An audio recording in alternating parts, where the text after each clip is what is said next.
Risk in Islam. Risk নিয়ে আমাদের অনেকের কিছু মিসকনসেপশন আছে।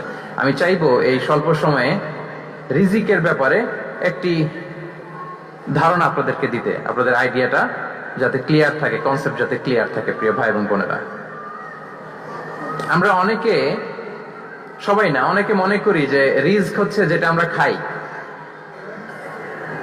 যেটা আমরা খাই এটা রিজিক, অথবা যে অর্থ আমরা উপার্জন করি এটা রিজিক। আমাদের অনেকের ধারণা। আসলে রিজিকের ব্যাপারে আমাদের ধারণাটা পূর্ণাঙ্গ নয়, এর বাইরেও অনেক কিছু আছে। রিস্কের বাংলা হচ্ছে জীবন উপকরণ, ইংরেজিতে বলে সাস্টেনেন্স বা প্রভিশন। অর্থাৎ জীবন পরিচালনায় একটা মানুষের যা যা লাগে তার সবই রিস্ক। শুধু আমরা যেটা খাই, যেটা উপার্জন করি, শুধু এতটুকুই রিস্ক নয়। এটা অনেক ওয়াইডার সেন্সে আমাদেরকে চিন্তা করতে হবে। আমরা আমাদের পুরো জীবন জুড়ে যা পাই, যা খাই, যা অর্জন করি, যেটা লাভে ধন্য হই, সবটাই রিস্ক। আমরা অনেকে যে বুঝি যেটা আমরা খাই, যেটা উপার্জন করি এটা রিস্ক, এটা যে একেবারেই রিস্ক নয় সেটা নয়, তবে এটা আংশিক সত্য, এটাও রিস্ক। অর্থ, খাদ্য, জাগতিক সম্পদ এটাও রিস্ক, কিন্তু এটা রিস্কের সর্বনিম্ন স্তর। The lower level of provision, the lower level of risk হচ্ছে এই যে খাদ্য, অর্থ, জাগতিক সম্পদ। রিজিকের সর্বনিম্ন স্তর হচ্ছে এটা। আর রিজিকের সর্বোচ্চ স্তর হচ্ছে ফিটনেস। সুবহানাল্লাহ বিহামদি। আমরা অনেকে এটাকে নেগলেক্ট করি, গুরুত্ব দেই না, কিন্তু এটাই রিজিকের সর্বোচ্চ স্তর, ফিটনেস। আপনি ফিট থাকা, অর্থাৎ ফিজিক্যাল অ্যান্ড মেন্টাল ফিটনেস, শারীরিক এবং মানসিক সুস্থতা, এটা রিজিকের সবচাইতে উচ্চতম স্তর। দ্য হায়ার স্টেজ অফ রিস্ক, প্রভিশন, সাস্টেনেন্স, ফিটনেস, সুস্বাস্থ্য, শারীরিক এবং মানসিক সুস্থতা। কারণ আমাদের স্বাস্থ্য যদি ভালো না থাকে, ফিজিক্যালি মেন্টালি যদি আমরা ফিট না হই, পৃথিবীর সব নেয়ামত আমার পায়ের সামনে হাজির করলেও আমি কিছুই উপভোগ করতে পারবো না। এজন্য এইটা সবচাইতে বড় রিস্ক। এবং রাসূলুল্লাহ সাল্লাল্লাহু আলাইহি ওয়াসাল্লাম তিনি বলেছেন যে নি'মাতান মাগবুনুন ফীহিমা কাসীরুম মিনান নাস, আস-সিহহাতু ওয়াল ফারাগ। দুটি নিয়ামত আছে যে দুটি নিয়ামতের ব্যাপারে মানুষ খুবই গাফেল, উদাসীন, গুরুত্ব দেয় না। তার মধ্যে একটা হচ্ছে আস-সিহহা, সুস্বাস্থ্য, আর একটা হচ্ছে আল ফারাগ, অবসর। আমরা যখন খুব ব্যস্ত হয়ে পড়ি, নাভিশ্বাস, সময় নাই, খুবই রাশিং, তখন বুঝি যে অবসরের কত দাম। আবার আমরা যখন ফিজিক্যালি উইক হয়ে পড়ি, অসুস্থ হয়ে যাই, তখন বুঝি সুস্বাস্থ্যের কত দাম। তো রিজিকের সর্বনিম্ন স্তর হচ্ছে, প্রিয় ভাই এবং বোনেরা, খাদ্য, টাকা পয়সা, জাগতিক সম্পদ, এগুলা। আর রিজিকের সর্বোচ্চ স্তর হচ্ছে fitness, physical and mental fitness. আর রিজিকের সর্বোত্তম স্তর হচ্ছে পুণ্যবান জীবন সঙ্গী এবং নেককার সন্তান, pious wife and children. সুবহানাল্লাহ বিহামদিহি। একটু খেয়াল করে দেখেন যে আমার লাইফ পার্টনার, আমার জীবন সঙ্গিনী, সে যদি আল্লাহওয়ালা হয়, সে যদি ভালো হয়, আর আমার সন্তানটা যদি আল্লাহওয়ালা হয়, আমার ঘরটাই তো জান্নাত, ঠিক কি না? তো এটা হচ্ছে রিজিকের সর্বোত্তম স্তর। জীবন সঙ্গিনী সে যদি নেককার হয়, আল্লাহওয়ালা হয়, মুতিয়া, কানিতা সে যদি হয়, আর আমার সন্তান, আমার চিলড্রেন, সেও যদি ফায়াস হয়, তাহলে আমার ঘরটাই হচ্ছে paradise, a piece of paradise in this দুনিয়া। সুবহানাল্লাহ। আমরা আম্মাজান খাদিজাতুল কুবরা আত-তাহিরা রাদিয়াল্লাহু তাআলা আনহা, ওনার কথা জানি যে বিষ্ণু ইসা ইসলামের স্ত্রী আমাদের আম্মাজান রাসূলুল্লাহ সাল্লাল্লাহু আলাইহি ওয়াসাল্লামকে বড্ড ভালোবাসতেন, আগলে রাখতেন সব সময়, মেন্টালি সাপোর্ট দিতেন, ফিনান্সিয়ালিও সাপোর্ট দিতেন। বিষ্ণু ইসা ইসলামকে আম্মাজান খাদিজা এতই ভালোবাসতেন, বিষ্ণু ইসা ইসলাম বলতেন রুজিকতু হুব্বাহা, আমি খাদিজার ভালোবাসাকে রিজিক হিসেবে পেয়েছি। সুবহানাল্লাহ। রাসূল সাল্লাল্লাহু আলাইহি ওয়াসাল্লাম এই শব্দটা ইউজ করেছেন, রিজিক, রুজিকতু হুব্বাহা। এবং তিনি দোয়া করার সময় বলতেন, আল্লাহ, কিয়ামতের সে বিভীষিকাময় দিনে, যেদিন বন্ধু বন্ধুকে চিনবে না, স্বামী স্ত্রীকে চিনবে না, বাবা সন্তানকে চিনবে না, পীর সাহেব মুরিদকে চিনবে না, নেতা কর্মীকে চিনবে না, ভাই বোনকে চিনবে না, সেই কঠিন মুহূর্তে আল্লাহ, আমি আমার খাদিজাকে যেন ভুলে না যাই। রুজিকতু হুব্বাহা, খাদিজার প্রতি ভালোবাসা আল্লাহ তাআলা আমার হৃদয়ে রিজিক হিসেবে দিয়েছে। তাহলে রিজিকের সর্বোত্তম স্তর হচ্ছে পুণ্যবান স্ত্রী, নেককার সন্তান। আর রিজিকের পরিপূর্ণ স্তর হচ্ছে মহান আল্লাহ তাআলার সন্তুষ্টি। রিজকের পরিপূর্ণ স্তর যেটা, সেটা হচ্ছে রিদাল্লাহ, আল্লাহ তাআলার সন্তুষ্টি। আমার আল্লাহ যদি আমার উপর সন্তুষ্ট হয়ে যায়, আমাদের আর কিছু লাগে? আর কিছু লাগবে? এটাই তো আমাদের এক্সপেকটেশন, এটাই তো আমাদের কামনা বাসনা, এটাই আমাদের ইচ্ছা যে আমার আল্লাহ আমার উপর সন্তুষ্ট হবেন। এটা হচ্ছে পরিপূর্ণ স্তর রিজিকের। এটা যে পায় তার আর কিছু লাগে না। এবং এটা মানুষ নিশ্চিত হতে পারে যখন সে দুনিয়ার জীবনকে শেষ করে আলামুল বারজাখের দিকে যেতে শুরু করে।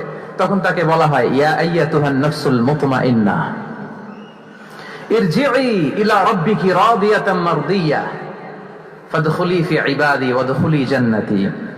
হে প্রশান্ত আত্মা, হে প্রশান্ত আত্মা,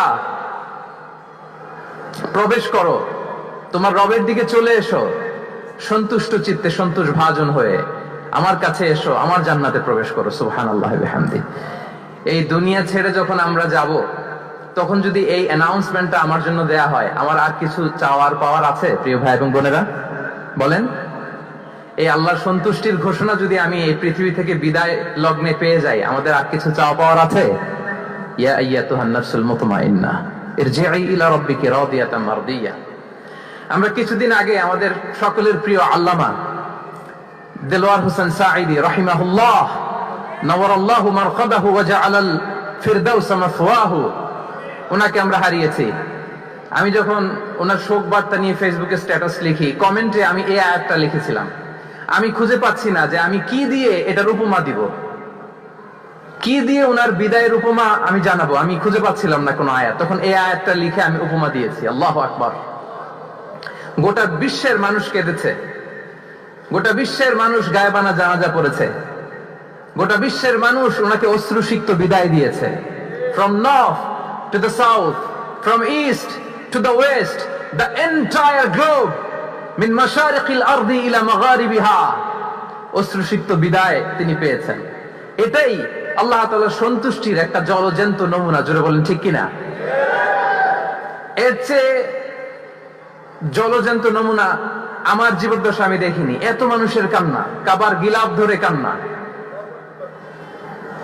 এভাবে ভালোবাসা প্রকাশ করা, এভাবে তার প্রতি তার জন্য অশ্রুসিক্ত দোয়া করা, কান্না জড়িত দোয়া, এটাই প্রমাণ করে যে আল্লাহ তাআলা ওনার উপর সন্তুষ্ট হয়ে গিয়েছেন। ওনার আর কি চাই? আমাদের আল্লাহর আর কি চাই? আর কিছুর দরকার নাই, ঠিক কিনা? এই যে পরম সৌভাগ্য, এরকম বিদায় নিতে পারা, এটা পরম সৌভাগ্য। আমরা আল্লাহর জন্য দোয়া করি, আল্লাহ তাআলা সারা জীবন তিনি যেমনি কোরআনের বার্তাকে গোটা বিশ্বব্যাপী পৌঁছিয়ে দিয়েছেন, তার কবরটাকে আল্লাহ তাআলা কোরআনের নূর দিয়ে আলোকিত করে দেখ। কোরআনকে আল্লাহ তাআলা তার কবরের সাথী বানাক। কোরআনকে আল্লাহ তাআলা তার কিয়ামতের দিন, in the day of judgment, তার পক্ষে শাহাদাতকারী হিসেবে কবুল করুক। সম্মানিত ভাই এবং বোনেরা, আল্লাহ তাআলার সন্তুষ্টি পরিপূর্ণ রিজিক, এটা হচ্ছে পরিপূর্ণতা, কমপ্লিট রিস্ক। তাহলে আমরা যেটা ভাবি অর্থ, আমরা যেটা ভাবি সম্পদ, এটা রিজিকের সর্বনিম্ন স্তর। সর্বোচ্চ স্তর হচ্ছে fitness, physical and mental fitness. সর্বোত্তম স্তর হচ্ছে পুণ্যবান স্ত্রী, নেককার সন্তান। আর পরিপূর্ণ স্তর হচ্ছে আল্লাহ তাআলার সন্তুষ্টি। হাদিসে রিজিকের সবচেয়ে প্রশস্ত স্তরকে বলা হয়েছে, সবরকে বলা হয়েছে সবচেয়ে প্রশস্ত স্তর। আর সবর, পেশেন্স, ধৈর্য। রাসূলুল্লাহ সাল্লাল্লাহু আলাইহি ওয়াসাল্লাম বলেছেন, মা রুজিকা আবদুন খায়রান লাহু ওয়ালা আওসা মিনাস সবর। সবরের চেয়ে কোনো প্রশস্ত নেয়ামত, প্রশস্ত রিজিক আল্লাহ তাআলা কোনো বান্দাকে দেয়নি। ধৈর্য। আমাদের অনেকের ধৈর্য কম।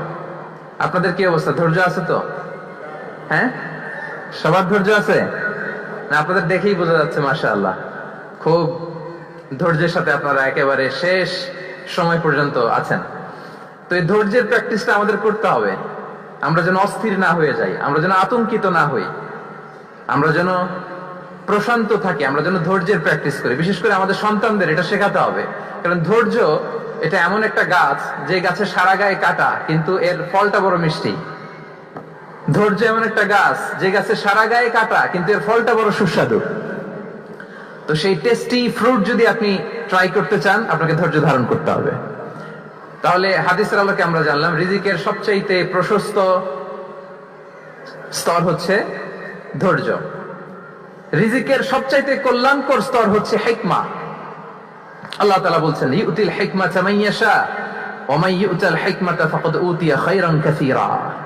আল্লাহ যাকে চান তাকে এই হিকমা দেন, আর যাকে আল্লাহ তাআলা হিকমা দেন তাকে প্রভূত কল্যাণ দান করেন। হিকমা, প্রজ্ঞা, উইজডম, নলেজ আর কমন সেন্স দুইটা যখন একসাথে হয় এটা উইজডম হয়ে রিফ্লেক্ট করে। আই রিপিট, জ্ঞান এবং আকল, নলেজ আর কমন সেন্স দুইটা যখন একসাথে হয় ওটা হয়ে যায় উইজডম বা প্রজ্ঞা। কখন কোথায় বলতে হয়, কেমন ভাবে বলতে হয়, কি করে বলতে হয়, কখন কি করতে হয়, কতটুকু করতে হয়, কোথায় যে থামতে হয়, এটা জানার নাম হচ্ছে হিকমা। আর হিকমা হচ্ছে সবচাইতে কল্যাণকর রিস্ক। সম্মানিত সুধী, এটা হচ্ছে আমার introductory discussion. The concept of রিস্কের ব্যাপারে এখন মোটামুটি আমাদের একটা আইডিয়া ক্লিয়ার হয়েছে না? রিস্ক কি, কত ধরনের হতে পারে, রিস্কের সবচেয়ে নিম্ন স্তর কি, সর্বোচ্চ স্তর কি, সবচেয়ে প্রশস্ত স্তর কোনটা, সর্বশ্রেষ্ঠ স্তর কোনটা, সবচেয়ে কল্যাণকর স্তর কোনটা। এ পর্যায়ে আমরা জানবো যে এই রিজিকের বন্দোবস্ত কে করেন। কে করেন বলেন তো দেখি? এই রিজিকের বন্দোবস্ত একচ্ছত্র ভাবে আল্লাহ তাআলা এটা নিয়ন্ত্রণ করেন। তিনি রিজিকের মহাব্যবস্থাপক। যে আয়াত দিয়ে আমি শুরু করেছি প্রিয় ভাই এবং বোনেরা, ওমা মিন দাব্বাতিন ফিল আরদি ইল্লা আলাল্লাহি রিজকুহা ওয়া ইয়ালামু মুস্তাকাররাহা ওয়া মুস্তাওদাআহা কুল্লুন ফি কিতাবিম মুবিন। ভূপৃষ্ঠে বিচরণশীল যত প্রাণী আছে এই সবগুলো প্রাণীর রিজিকের ব্যবস্থাপনা আল্লাহ তাআলা নিজ কুদরতে করেন, এবং এই প্রত্যেকটা প্রাণীর স্থায়ী অস্থায়ী নিবাস সম্পর্কে, অবস্থান সম্পর্কে তিনি জানেন। এখানে যদিও ফিল আরদি বলা হয়েছে, বস্তুত জলে, স্থলে, বায়ুমণ্ডলে যত লিভিং ক্রিয়েচার আছে সব লিভিং ক্রিয়েচারের রিজিকের বন্দোবস্ত করেন কে? এজন্য তিনি হচ্ছেন রাজ্জাক। তিনি ওনার একটা নাম দিয়েছেন যে আমি হচ্ছি আর রাজ্জাক, ইন্নাল্লাহা হুয়ার রাজ্জাকু যুল কুওয়াতিল মাতিন। নিশ্চয় আল্লাহ তাআলা তিনি হচ্ছেন আর রাজ্জাক, তিনি রিজিকের ব্যবস্থাপক। যে কেউ রাজ্জাক হতে পারে না, চাইলে রাজ্জাক হওয়া যায় না। রাজ্জাক একজন, তিনি কে? আল্লাহ। রিজিকের রেসপন্সিবিলিটি আল্লাহ, রিজিক নিয়ে চিন্তা আল্লাহর। তো আল্লাহর চিন্তা আমি করলে হবে? বলেন, যেটা দায়িত্ব আল্লাহ, যে রেসপন্সিবিলিটি আল্লাহর, ওই রেসপন্সিবিলিটি আমি নিলে হবে? হবে না। তাহলে আল্লাহ তাআলা নিজেকে আর রাজ্জাক বলে করে আমাদের সামনে উপস্থাপন করেছেন। রাজ্জাকের তিনটা বৈশিষ্ট্য আছে। যেই সত্তার মধ্যে তিনটা বৈশিষ্ট্য খুঁজে পাওয়া যায় তিনি হচ্ছেন Ar Razzaq, the provider, the sustainer. Ar Razzaq কোন সেই তিন গুণ? এক নম্বর গুণ হচ্ছে নো ডেফিসিয়েন্সি, তার কোনো অভাব থাকবে না। who continuously provides sustenance to his creatures, যে লাগাতার, নিয়মিত, প্রতিনিয়ত তার সৃষ্টিকে রিজিক দেন এবং গোটা বিশ্বকে রিজিক সরবরাহ করতে যে তার ধনভাণ্ডারের 1 ইঞ্চিও কমে না। সুবহানাল্লাহ বিহামদি। এই যে সাইয়েদনা আদম আলাইহিস সালাম থেকে শুরু করে আপ আনটিল নাও গোটা বিশ্বের সবগুলো মানুষকে, জিন জাতিকে, পক্ষীকুল, সাগরের অতল গহ্বরে দ্য ব্লু ওয়েল, নীল তিমিগুলোকে, বিশাল মাছগুলোকে, এই সব কিছুকে যে আল্লাহ তাআলা রিজিক সরবরাহ করছেন, আল্লাহর যে ধনভাণ্ডার একটু কমে আসার কথা না এতদিনে? কি বলেন? এত হাজার হাজার বছর রিজিক দেওয়ার পরও তার ধনভাণ্ডার কমে নাই? না। আল্লাহ বলে তোমাদের যার যা লাগবে, যার যা চাহিদা, যার যেটা দরকার সবও যদি দিয়ে দেই আমি আল্লাহর ধনভাণ্ডারের 1 ইঞ্চিও কমবে না। আর Razzak যুল কুওয়াতিল মাতিন, the provider, the sustainer. তাহলে রাজ্জাক হতে হলে ওই সত্তার তিনটা গুণ লাগে। এক হচ্ছে নো ডেফিসিয়েন্সি, তার কোনো ঘাটতি থাকতে পারবে না। 2 নম্বর কোয়ালিটি হচ্ছে নেভার ফরগেটফুল, তিনি ভুলতে পারবেন না। who never forget the needs of his creation, তার সৃষ্টির কোথায়, কার, কখন, কোনটা লাগে এটা ভুলে গেলে চলবে না। ধরেন তিনি নর্থ আমেরিকাতে, এখানে কানাডায় যারা আছে, আমেরিকাতে যারা আছে তাদেরকে রিজিক দিচ্ছে। ওদিকে সাউথ আমেরিকাতে, ব্রাজিলে, আর্জেন্টিনার জঙ্গলে কিছু জনগোষ্ঠী রয়ে গেছে, এদের কথা আল্লাহ ভুলে গেছে। তারা বেঁচে থাকতে পারবে? আফ্রিকার জঙ্গলে যারা আছে তাদেরকেও যে রিজিক দিতে হবে, যখন যেটা লাগে সরবরাহ করতে হবে, এটা যদি আল্লাহ ভুলে যায় তোরা বাঁচবে? বলেন। তাহলে যিনি আর রাজ্জাক তিনি হচ্ছেন নেভার ফরগেটফুল, কখনো তার সৃষ্টির কখন কি লাগে এটা কখনো তিনি ভুলতে পারবেন না। আল্লাহ তাআলা ভুলেন না, তিনি ভুলেন না, তিনি সব খেয়াল রাখেন। যখন যার যেটা যতটুকু দরকার তখন তাকে ততটুকু যিনি দেন তার নাম হচ্ছে রাজ্জাক। রাজ্জাক হতে গেলে যেই কোয়ালিটি লাগে তার 3 নম্বর কোয়ালিটি হচ্ছে কম্প্যাশনেট। কম্প্যাশনেট, দয়ালু, অনেক বেশি দয়ালু, এত বেশি দয়ালু যে তার বিরোধিতা করলেও তাকে রিজিক দেয়া থেকে তিনি বঞ্চিত করেন না। His disobedience affects the risk but not stop the risk. আপনি যদি আল্লাহর অবাধ্য হন আপনার রিজিকের বারাকা হয়তো কমে যাবে কিন্তু রিজিক বন্ধ হবে না। যে গোটা বিশ্বে যারা অবিশ্বাসী আছে, যারা নাস্তিক আছে, যারা আল্লাহদ্রোহী আছে, তারা কি খেয়ে পরে বেঁচে নাই? বলেন, তাদেরকে কি আল্লাহ তাআলা রিজক দিচ্ছে না? এই তো সুবহানাল্লাহ। কম্প্যাশনেট, এত দয়ালু, তার যারা বিরোধী, তাকে যারা গালি দেয়, তাকে যারা বিশ্বাস করে না, তাকে যারা সেজদা দেয় না, তিনি তাদেরকেও খাওয়ায়, তিনি তাদেরকেও সুস্থ রাখে, তিনি তাদেরকেও হাত খুলে দান করে। আল্লাহু আকবার। আর রাজ্জাক, ইন্নাল্লাহা হুয়া রাজ্জাকু যুল কুওয়াতিল মাতিন। তাহলে এই 3টা গুণ থাকতে হবে রাজ্জাক হতে হলে। No deficiency, never forgetful, compassionate. এবং আল্লাহ তাআলা বলছেন, আম্মান হাযাল্লাযী ইয়ারযুকুকুম ইন আমসাকা রিজকাহ বাল লাজ্জু ফি উতুমি ওয়া নুফুর। সূরাতুল মুলক আল্লাহ বলেছেন যে তিনি যদি রিজক বন্ধ করে দেয় তাহলে এই রিজক তোমাদেরকে কে দিবে? আছে কেউ দেয়ার?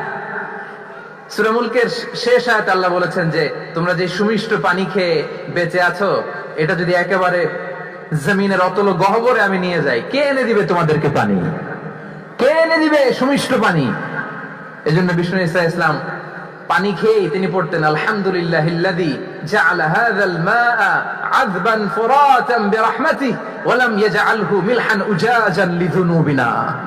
পানি খেয়েই তিনি বলতেন প্রশংসা আল্লাহর, যে আল্লাহ তার অসীম দয়ায় এই পানিকে সুমিষ্ট করেছেন, আমাদের পাপের কারণে এই পানিকে তিনি লবণাক্ত করে দেন নাই। সুবহানাল্লাহ। ইন্নাল্লাহা হুয়া রাজ্জাকু যুল কুওয়াতিল মাতিন। তিনি হচ্ছেন রাজ্জাক। এজন্য সম্মানিত ভাইরা, রিজিক নিয়ে আজকে থেকে টেনশন বন্ধ করে দিতে হবে। আপনারা রিজিক নিয়ে কে কে চিন্তিত একটু দেখি। রিজিক নিয়ে চিন্তিত কারা বলেন? আছে? হ্যাঁ, আপনারা চিন্তিত? এই যে আল্লাহর দায়িত্ব নিজের কাঁধে তুলে নিতে চায়, দেখছেন? আছে, এখানেও আছে। আছে না? আমাদের কাজ হচ্ছে চেষ্টা করে যাওয়া, প্রাণান্তকর প্রচেষ্টা করা, আমাদের রোলটা আমরা প্লে করব, কিন্তু রিজিকের ফয়সালা করবে একজন, তিনি কে? ইন্নাল্লাহা হুয়া রাজ্জাকু যুল কুওয়াতিল মাতিন। এটা নিয়ে চিন্তিত হওয়ার কিছু নাই প্রিয় ভাই এবং বোনেরা। আমরা আমাদের মায়ের পেটে থাকতেই এটা ফিক্স হয়ে গিয়েছে। আমরা যখন মায়ের পেটে ছিলাম, ইন্না আহাদাকুম ইজমাউ খালকুহু ফি বাতনি উম্মিহি 40 ইয়াওমান সুম্মা ইয়াকুনু আলাকাতান মিসলা যালিক সুম্মা ইয়াকুনু মুদগাতান মিসলা যালিক। আমরা যখন মায়ের পেটে ছিলাম 40 দিন আমরা নুতফা স্টেজে ছিলাম, 40 দিন আমরা আলাকা স্টেজে ছিলাম, আমার মায়ের জরায়ুর দেয়ালে আমি লেপ্টে ছিলাম। 40 দিন আমরা ছিলাম এ ভেরি লিটল ফ্ল্যাশ, একটা ছোট্ট গোশতের টুকরা। এরপর আল্লাহ তাআলা ফায়ুরসালু ইলাইহিল মালাক, মায়ের পেটে একজন ফেরেশতা পাঠালেন। ফায়ানফুখু ফিহি রূহ, he breathed into him the spirit, তিনি রূহের ফুৎকার দিলেন। ওয়া ইউমারু বিআরবা'i কালিমাত, 4টা জিনিস তখন লিখে দেয়া হলো। বিকাতবি রিজকিহি ওয়া আজালিহি ওয়া আমালিহি ওয়া শাকিয়ুন আও সাঈদ, তার রিজিক কি হবে লিখে দেয়া হয়েছে মায়ের পেটে যখন ছিলাম। আপনারা তো এখন চিন্তা করতেছেন, চিন্তিত, কিন্তু মায়ের পেটে থাকতে আল্লাহ তাআলা এই রিজিককে ফিক্স করে দিয়েছেন। সুবহানাল্লাহি ওয়া বিহামদিহি। এবং যে রিজিক আমি আমার মায়ের পেটে থাকতেই আল্লাহ তাআলা লিখে দিয়েছেন, সেই রিজিক ভোগ না করে আমি কোনোদিন মরবো না। বিষ্ণু ইসলাম আমাদেরকে জানিয়েছেন, তোমার জন্য যে রিজিকের বন্দোবস্ত, যেই অ্যালটমেন্ট আছে, সেটা ভোগ না করে, উপভোগ না করে তুমি মরবে না। এবং সেটা আপনি উপভোগ করবেন, আপনার কাছেই আসবে। ধরুন আপনারা যে ফল আমেরিকাতে খান, এটা কি আমেরিকায় চাষ হয় ফল, নাকি কানাডা মেক্সিকো থেকে আসে? কোত্থেকে আসে? কোত্থেকে? এখানেই হয়, আবার বাইরে থেকেও আসে। ওকে, ফাইন। লেটস সে আপনি যে অ্যাপেলটা দিয়ে আজকে ব্রেকফাস্ট করলেন, যে অ্যাপেলটা আপনি খেলেন, এটা মেক্সিকো থেকে এসেছে। ওই অ্যাপেলটা যখন কুড়ি অবস্থায় ছিল, মুকুল অবস্থায় ছিল, তখনই ওটার মধ্যে আপনার নাম লেখা। এর মধ্যে কত পাখি এসে ওই গাছে বসেছে, কত মুকুল নষ্ট করেছে, ওইটা নষ্ট করে নাই, কারণ ওইটা আপনি খাবেন। ওইটা পুষ্ট হয়ে সুন্দর একটা ফল হয়ে ইম্পোর্টেড হয়ে এটা আমেরিকাতে আসলো, আমেরিকার বাজারে। অনেক মানুষ ওই ফলটা সুপার মার্কেটে যে ধরে চড়ে নেড়ে আবার রেখে দিয়ে চলে গেছে, নেয় নাই। ওইটা সে খাবে না, কারণ ওইটা আপনার রিজিকে লেখা।